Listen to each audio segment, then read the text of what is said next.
দিতে আসবে আমাকে বলবে কি বা। হ্যালো বন্ধুরা, তোমাদের সবাইকে ওয়েলকাম আমার নতুন বেঙ্গলি ভ্লগ চ্যানেল। নতুন বলার একটাই কারণ, কেননা অলরেডি আমার একটা হিন্দি চ্যানেল আছে, যেটাতে বিগত 4 বছর ধরে আমি কন্টিনিউয়াসলি ভিডিও আপলোড করি। বেসিক্যালি আজ তোমাদের সাথে আমি আমার মর্নিং রুটিন শেয়ার করব। এটা একটা রিকোয়েস্ট ভিডিও। প্রায় অনেক ভিডিওতে কমেন্ট এসছে যে আফটার ফ্র্যাকচার এবং প্লাস্টারের পর তোমাদের সাথে ওয়াকিং ভিডিও শেয়ার করে, যেটা আমি করে উঠতে পারিনি এডিটের চক্করে। তো চলো, অলরেডি আমি ব্রাশ টাশ করে নিয়েছিলাম, বাট মা ছিল না বলেই আমি একটু ওয়েট করছিলাম। তো ভাবলাম বেডটা একটু গুছিয়ে নিই, তোমাদের সাথে আজ আমি ওয়াকিং ভিডিও শেয়ার করব, প্লাস মর্নিং আমি কী কী করে থাকি সেগুলো। আমি ক্রাচেস নিইনি একটার কারণ, কেননা চেয়ার খুব হেল্পফুল, খুব সেফটি দেয়, এই জন্যই। মা দুধটা কি বাইরে বার করানো আছে?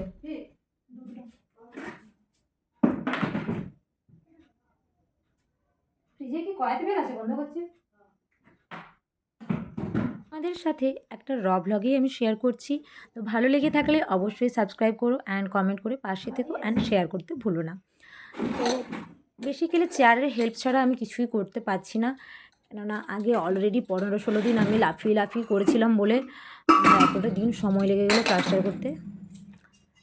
আমি তো ভেবেছিলাম এইবারও প্লাস্টার হবে না, কেননা তখনও পাটা একটু ফুলেছিল, বাট ডক্টরবাবু করে দিলেন। এই কারণেই যাই হোক, কেননা আর বেশি দিন আমার পক্ষে ওয়েট করা সম্ভব ছিল না। অ্যাকচুয়ালি ব্যাপার হচ্ছে, চেয়ারের উপরে মানে হেল্প নিয়ে থাকলেও আমাকে পিল্লো রাখতে হচ্ছে। পিল্লো রাখতে হবে বলেছেন, পাটা তুলে রাখতে উঁচু করে। আমি বসে বসে টুকটাক কাজগুলো আমার, যেটা যেমন চা করা, সবার হাতে চা আমি খেতে পারি না, তো সেটা আমি করছিলাম। কিন্তু করেই কী হলো, সব কিছু সেই মাকে হাতে হাতে হচ্ছিলো। তো তোমরা ভিডিওটা দেখো, পরে আবার ভয়েস অফ।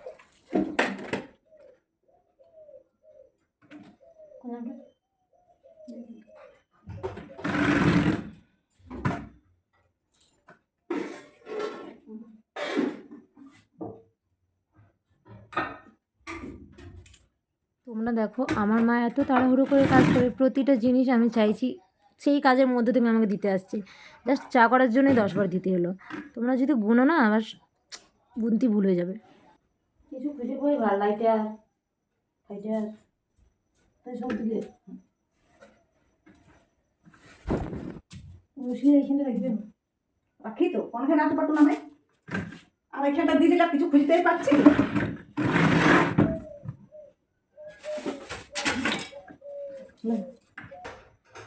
আর মা তুমি কবার দিতে আসবে আমাকে বলবে? মানে কি বা পুটুক পুটুক চিনিগুলো যদি তুমি ঢালো, বলো চেটে করে ঢালবে। 550 বার দিতে আসবে, ভর্তি করে ঢালো।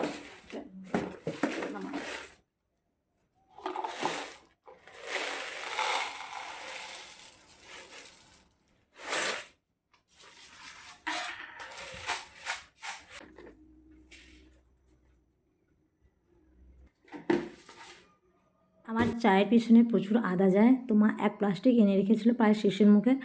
তো আমি ফ্রিজে রাখতে বারণ করেছি, কেননা সেটার জন্য তাহলে কাউকে পাঠাতে হবে যে নিয়ে আসো বলে, কেননা এখান থেকে ওখান মুভ করতে অনেক সময় লেগে যায়। একটুকু চা করি, এই 10টা থেকে 11টার মধ্যে আমি ঘুম থেকে উঠি, তো চা টেবিল পর্যন্ত যেতে যেতে আমার আধা ঘন্টা সময় লাগে। মানে এই প্রসেসটা করতেই আমার সেখানে আধা ঘন্টা সময় লাগে, 20-25 মিনিট। দেখতেই পাচ্ছ, প্রতিটা জিনিস আনতে বলতে হচ্ছে, করতে বলতে হচ্ছে। আর যেহেতু আমাদের এখানে কিচেন সেট আপ করা নেই, তো আরোই বেশি অসুবিধা। গ্রামে ঘরে সেই মতো থাকেও না। আর আমাদের বাইরে যেহেতু যে রান্নাঘরটা আছে সেখানের মধ্যেই সব রাখা থাকে, এখানে জাস্ট চা জল দুধ অ্যান্ড রাত্রে মাঝে মধ্যে রুটি হয় মাঝে মধ্যে, না সব দিনই। তো সেই মতো করা আছে। আর প্রতিটা জিনিস কাপটা সেটাও আমাকে ওখানে উঠিয়ে গিয়ে নিতে হচ্ছে, চেয়ারে উঠিয়ে নেমে এত আমি পুরো টায়ার্ড হয়ে যাই। ওই যে নিটাতে আমাকে ভর দিতে হচ্ছে, ওখানে পুরো আমার দাগ হয়ে গেছে, প্লাস ব্যথা করে, একবার করে শিরাতে টান পড়ে প্রচুর। ডাক্তার তো ফুল রেস্টে থাকতে বলেছিল, বাট আমি পাচ্ছি না। আর চা প্রায় হয়ে এসছে, অ্যান্ড বাইরে গল্প হচ্ছিলো, পাড়া প্রতিবেশীরা সব গল্প করছিল লক্ষ্মী পুজো নিয়ে। কেননা আমাদের এখানে পুজো খুব ভালোভাবে হয়, যেটা উৎকল ব্রাহ্মণদের আরও ভালোভাবে হয়, মানে সবার যেভাবে হয় আমাদের ওইভাবে হয় না।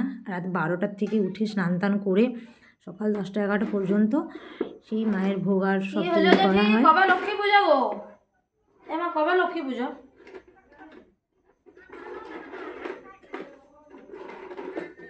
বিস্কুটগুলো তো বাইরে গেছে। এটা সব কাকিমা জেঠিমারা গল্প করছিল, আর মেয়েরা একটু পিয়ন পিসি বলো বা যে কোনো গল্প শুনতে একটু বেশি মনোযোগ দেয়। তো আমি তো ঘরবন্দি, বাট এখান থেকে আমি সবই শুনতে পাচ্ছিলাম। এই শালপাতা তুলতে যাব, এই করতে যাব, এই চাষি ভাষা, এই রাত্রে কটায় উঠবো, কটায় স্নান করব, এইসব নিয়ে সারা রাত ধরে উঠে সব কিছু করতে হয়, 12-13 রকমের ভোগ রান্না করতে হয়।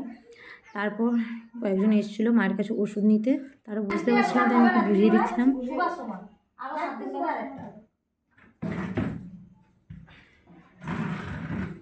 কষ্ট তো বটে, ওই চেয়ার ধরে ধরে জাতীয় হচ্ছে। আর কি করবি, টোটোতে যাচ্ছিল, টোটো পাল্টে গিয়ে গিয়েছে। এবার যখন হবার হবে খবর। ওইটাই। তারপর আবার এইভাবে দেখতে পাচ্ছ একটু জায়গাও আমাদের যেহেতু সমতল করা নেই, এই জন্য আরও বেশি অসুবিধা হচ্ছে। দিদির বাড়িতে এই সুবিধাগুলো ছিল অবশ্য।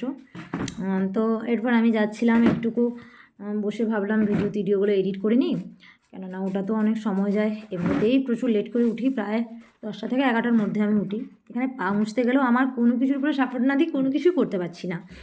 তো আমি এডিট করতে বসেছিলাম, এডিট করলাম। তো তোমরা যারা যারা এই ফ্র্যাকচারের মধ্যে দিয়ে আগে গেছো তারা বুঝতে পারবে প্রতিটা জিনিস ঠিক কতটা কষ্টকর বা কতটা সময় সাপেক্ষ আর কি। তারপর মা ডাকছে, ব্রেকফাস্ট করব। তো চলো সব কিছু তোমাদের সাথে শেয়ার করি, কিভাবে কি বসে খাচ্ছি, কীরকম অসুবিধা হতে পারে। যাদের হাত পা ভেঙেছে তারা আমার ভিডিও রিলেট করতে পারবে, বা যাদের ভবিষ্যতে ভাঙবে, ভগবান না করুক কারো ভাঙুক। তো সবাই সাবধানে চলাফেরা করো আর নিজের খেয়াল রেখো। নয়তো আমিও তো সাবধানেই যাচ্ছিলাম, কিন্তু হয়ে গেল। তো বি কেয়ারফুল, ভাবনা চিন্তা করে কাজ করো, কেননা একবার যদি কিছু হয়, হেলথের বলো প্রতিটা জিনিসেরই খুব চাপের মধ্যে দিয়ে যেতে হয়। শুধুমাত্র ফিজিক্যাল যে প্রবলেম সেটা বলবো না, মেন্টালিও অনেক কিছু সামনা করতে হয়। তো চলো ভিডিও কন্টিনিউ করি। ডিম ভাজা সব থেকে সুবিধা, কোনো রাতের প্রয়োজন হয় নাই। আগে জিনিসটা যদি তুমি রোদেও রেখে গরম করে নাও না, দিয়ে যদি তেল দাও আলাদাভাবে ধরে থাকো গ্যাসে, ঢাইবা মাত্র গরম হয়ে যায়। আমরা তো হোস্টেলে মোমবাতি ধরে রাখতাম প্লেটটা দিয়ে ডিম ভাজতাম।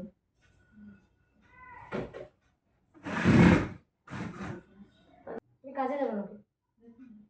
আর কখন যাবে, কখন আসবে দিয়ে আমাকে? কি আলুর তরকারি? তাহলে আলুর তরকারি দিলাম। দেখতেই পাচ্ছ কতটা অসুবিধা, সবটা বলে বোঝানো সম্ভব নয়। আমিও খুব বিরক্তর মধ্যে থাকি, মানে আমি যে বলছি সেটাও আমার বিরক্ত, বাট যে দিচ্ছে তার তাহলে ভাবো কতটা বিরক্ত। প্রতিটা জিনিস হাতে হাতে দেওয়া, মানে তার নিজের কাজ, চাকরির কাজ, প্রচুর কাজের মধ্যেও, বাট আমার জন্য একজন যদি বরাদ্দ থাকতো ভালো হতো। আসলে সব কিছুতে অসুবিধা। যখন হাতটা ছিল তখন যেভাবে আমি সব নিতে পারতাম, এখন যখন পাচ্ছি না আমিও বিরক্ত হচ্ছি। আর দিদি বাড়িতে কি একটা সুবিধা ছিল, ওদের ডাইনিং অ্যান্ড কিচেন যেহেতু অ্যাটাচ ছিল, তো এক জায়গায় বসেই সব কাজ হয়ে যাচ্ছিলো। নিজে যদি চা তা করতাম বা হাত টাত ধুতাম, বাট আমাদের যেহেতু সেপারেট করা আছে, যদিও ওটা আমাদের কিচেন নয়, বাট টুকটাক কাজ করি, তো এই জন্য আরও বেশি একটু অসুবিধা হচ্ছে, প্রতিটা জিনিস চাইতে হচ্ছে।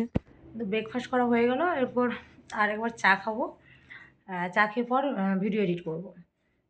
তারপর মাসের শেষ হয়ে গেছে, মানে আমাকে কাজের জায়গায় রিপোর্ট সব করতে হবে, সেটা 2-3 দিন লাগবে করতে। তারপর ভাববো কী করা যায়, বই কিনবো, পড়বো না ভিডিও করব। না, তার মধ্যে আবার দুপুরে একটা শ্যুট আমাকে করতে হবে, যেটা বৌদির চুলে আমি করব, হিন্দি চ্যানেলের জন্য রিকোয়েস্ট আছে। বাট ম্যানেজ করা যাচ্ছে না, এক তো ব্লগ করা মানে হোল ডে আমাকে ক্যাপচার করতে হয়। হিন্দি চ্যানেলটা একটু হলেও সুবিধা হয়, বাট তার সাথে এডিট অনেক সময় লাগে, আপলোড। অ্যান্ড আমি যেদিন ভিডিও করি মোটামুটি সেই দিন একটা না একটা ছাড়ি, মানে আমার বেশি স্টকে থাকে না, বিকজ অফ ফোনে স্টোরেজ থাকে না এই জন্য। তো চলো চাটা খেয়ে নিই, তারপর ভিডিওটা আর বেশি লেন্দি করবো না, একটু কথা বলে রেখে দেবো।